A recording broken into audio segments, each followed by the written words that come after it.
ಮಕ್ಕಳಿಗೆ foreign tour, ನಿಮ್ಮ ಮಕ್ಕಳಂದ್ರೆ ನಿಮ್ಮ ಮಕ್ಕಳಲ್ಲ, ಶಾಲೆಯ ಮಕ್ಕಳಿಗೆ ಫಾರಿನ್ ಟ್ರಿಪ್ ವರ್ಷಕ್ಕೊಂದ್ಸಲಿ ಅಂತ ಏನೋ ಕೇಳಲ್ಪಟ್ಟೆ. ಅದ್ರ ಬಗ್ಗೆ ಸ್ವಲ್ಪ ನನ್ನ ಆಸೆ, ನಾನು ಶಾಲೆ ಸ್ಟಾರ್ಟ್ ಮಾಡಿದಾಗ ಫಸ್ಟ್ ಇಯರಿಂದನೇ ಅಕ್ಕಪಕ್ಕದಲ್ಲೆಲ್ಲ ಸ್ಟಡಿ ಟ್ರಿಪ್ ಕಾಮನ್ ಆಗಿ ಹೋಗ್ತಾ ಇರ್ತೀವಿ. ಪೇರೆಂಟ್ಸ್ ಕರ್ಕೊಂಡು ಹೋಗೋಕ್ಕಾಗಲ್ಲ. ಆವತ್ತೇ ನಾನು ಡಿಸೈಡ್ ಮಾಡಿ ಫಸ್ಟ್ ಇಯರ್ 36 ಮಕ್ಕಳಿದ್ದಾಗ ಐ ಡಿಸೈಡೆಡ್ ನನಗೆ nursery LKG ಮಕ್ಕಳೇನೋ one day flight trip ಕರ್ಕೊಂಡು ಹೋಗ್ತೀವಿ. ಬೆಳಗ್ಗೆ ಮಿಡ್ ನೈಟ್ ಕರ್ಕೊಂಡು ಹೋಗ್ತೀವಿ, ತಿರ್ಗಾ mid night ಕರ್ಕೊಂಡ್ಬಂದ್ಬಿಡ್ತೀವಿ. One day flight trip ಮಾಡ್ತೀವಿ. ಪೇರೆಂಟ್ಸೇ ಹ್ಯಾಪಿಯಾಗಿ ಅದಕ್ಕೆ ಫೀಸ್ ಕಟ್ತಾರೆ. ನಾವು ಯಾವುದೇ ಎಕ್ಸ್ಟ್ರಾ ಚಾರ್ಜ್ ಮಾಡಲ್ಲ. ಡೈರೆಕ್ಟ್ ಫ್ಲೈಟು ಅಲ್ಲಿ ಏನೇನು ವೆಕೇಷನ್ಸ್ಗೆ ಏನೇನು ಏರ್ಪಾಟ್ ಮಾಡಬೇಕಾಗಿತ್ತು ಎಲ್ಲ ಏರ್ಪಾಟ್ ಮಾಡಿರ್ತೀವಿ. ಒಂದು 10 ವಿಸಿಟ್ ಮಾಡಿಸ್ತೀವಿ. ಆರಾಮ್ ಹ್ಯಾಪಿಯಾಗಿ ಫ್ಲೈಟ್ ಟ್ರಿಪ್ ಮುಗಿಸ್ಕೊಂಡು ಬರ್ತೀವಿ. ಅದ್ರ ಜವಾಬ್ದಾರಿ ಜಾಸ್ತಿ. ಯಾಕೆಂದ್ರೆ ಒಂದು ಪಿಕ್ನಿಕ್ ಕರ್ಕೊಂಡು ಹೋಗ್ಬೇಕು ಅಂದ್ರೇನೆ ತಲೆ ಕೆಳಗಾಗ್ಬಿಡುತ್ತೆ ಮಕ್ಕಳನ್ನ ನಿಭಾಯಿಸೋದು. ಅದು ಫ್ಲೈಟ್ ಅಲ್ಲಿ ಕರ್ಕೊಂಡು ಹೋಗೋದು, ಕರ್ಕೊಂಡು ಬರೋದು, ಇಟ್ಸ್ ಅ ಹ್ಯೂಜ್ ರೆಸ್ಪಾನ್ಸಿಬಿಲಿಟಿ ಅಲ್ವಾ ಸರ್? ಪೇರೆಂಟ್ಸ್ಗೆ ಏನಾಗಿದೆ ಮೇಡಮ್, ನಮ್ಮ ಮಕ್ಕಳನ್ನ ಪಕ್ಕದ ಮನೆಗೆ ಕಳಿಸಿದ್ರೆ ಇಲ್ಲ ಬೇರೆ ಮನೆಗೆ ಕಳಿಸಿದ್ರೆ ನೆಮ್ಮದಿ ಇರಲ್ಲ. ಆದರೆ ನಮ್ಮ ಸ್ಕೂಲ್ ಪೇರೆಂಟ್ಸು ನಮ್ಮ ಶಾಲೆಗೆ ಬಂದಮೇಲೆ ನೆಮ್ಮದಿಯಾಗಿರ್ತಾರೆ. ನಾನು ಅವ್ರಿಗೆ ಹೇಳೋದು, ಒಂದು ಸೊಳ್ಳೆ ಕಚ್ಚೋಕ್ಕೂ ಬಿಡಲ್ಲ, ಒಂದು ಮಗು ಪ್ರಾಬ್ಲಮ್ ಆಗೋಕ್ಕೂ ಬಿಡಲ್ಲ. ಅಷ್ಟು ರೆಸ್ಪಾನ್ಸಿಬಿಲಿಟಿ ಆಗಿರ್ತೀವಿ. ಯಾವಾಗ ಫೋನ್ ಮಾಡಿದ್ರು ಅಟೆಂಡ್ ಮಾಡ್ತೀವಿ. ಅವ್ರ ಪೇರೆಂಟ್ಸ್ ಹೇಳ್ತಾರೆ, ಬೇರೆ ಸ್ಕೂಲಲ್ಲಿ ಬಂದರೆ 2 ದಿವಸ ಅಪಾಯಿಂಟ್ಮೆಂಟ್ ತೊಗೊಂಡ್ಬಂದು ರಿಯಲಿ ಪ್ರಿನ್ಸಿಪಾಲ್ನ ಭೇಟಿ ಆಗಬೇಕು ಅಂತಂದ್ರೆ ಒಂದು 4-5 ತಾಸು ಕಾಯ್ಬೇಕು. ನಾನು ಅನುಭವಿಸಿದ್ದೀನಿ ಸರ್, ಫ್ರಸ್ಟ್ರೇಟ್ ಆಗಿ ಹೋಗಿದ್ದೀನಿ ನಾನು. ಮೇರಾ ನಂಬರ್ ಕಬ್ಬಾಯೇಗ ಅಂತ. ನಾವು ಪೇರೆಂಟ್ಸ್ಗೆ ವೆಯ್ಟ್ ಮಾಡ್ತಾ ಇರ್ತೀವಿ madam. We don't have other job. ಪೇರೆಂಟ್ಸ್ಗೆ weight ಮಾಡ್ತಾ ಇರ್ತೀವಿ. ಅವರು ಅವ್ರದ್ದು ಒಂದು ದಿವಸಕ್ಕೆ 1,000 1,500 ದುಡಿತಾ ಇರ್ತಾರೆ. ಅವರೆಲ್ಲೋ ರಜಾಗೆ ಬರೋದು ಬೇಡ. ಅದಕ್ಕೋಸ್ಕರ ನಾನು ಒಂದು ಫ್ಯಾಮಿಲಿ ಗ್ರೂಪ್ ಮಾಡಿದ್ದೀನಿ. ಪ್ರತಿ ಒಂದು ಮಗುಗೂ ಫ್ಯಾಮಿಲಿ ಗ್ರೂಪ್ ಇದೆ.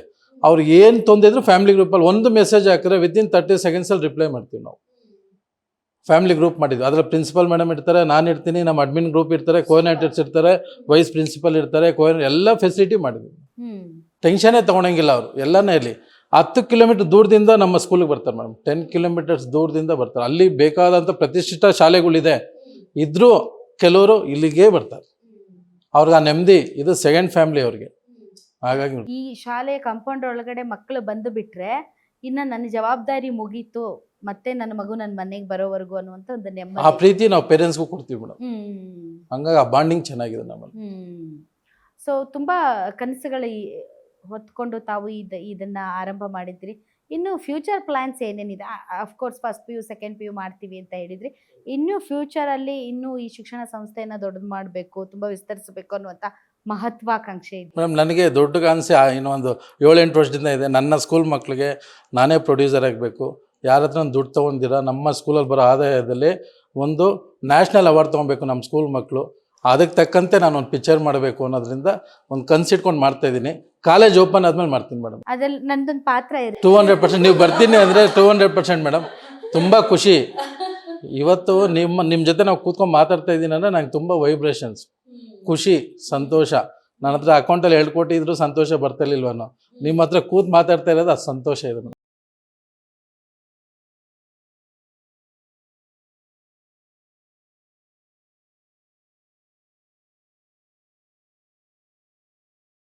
ರೈಟ್.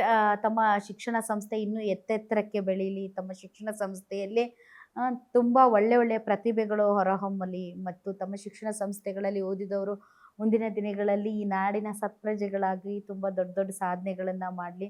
ಸಮಾಜಕ್ಕೆ ಆ ಮೂಲಕ ತಾವು ಕೊಡ್ತಾ ಇರುವಂತಹ ತಮ್ಮ ಕೊಡುಗೆ ಏನಿದೆ ಅದು ಇನ್ನಷ್ಟು ವಿಸ್ತರಿಸಲಿ ಅಂತ ನಾವು ಹಾರೈಸ್ತೀವಿ. Thank you very much.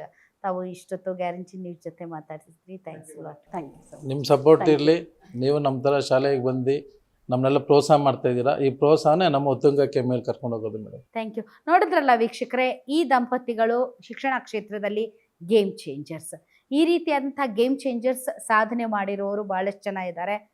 ಸಾಧನೆ ಯಾರಪ್ಪನ ಮನೆಯ ಸೊತ್ತಲ್ಲ, ಅದು ಸಾಧಕನ ಸೊತ್ತು. ಸಾಧಿಸುವಂಥ ಛಲ ಇರಬೇಕು, ಹುಮ್ಮಸ್ಸು ಇರಬೇಕು.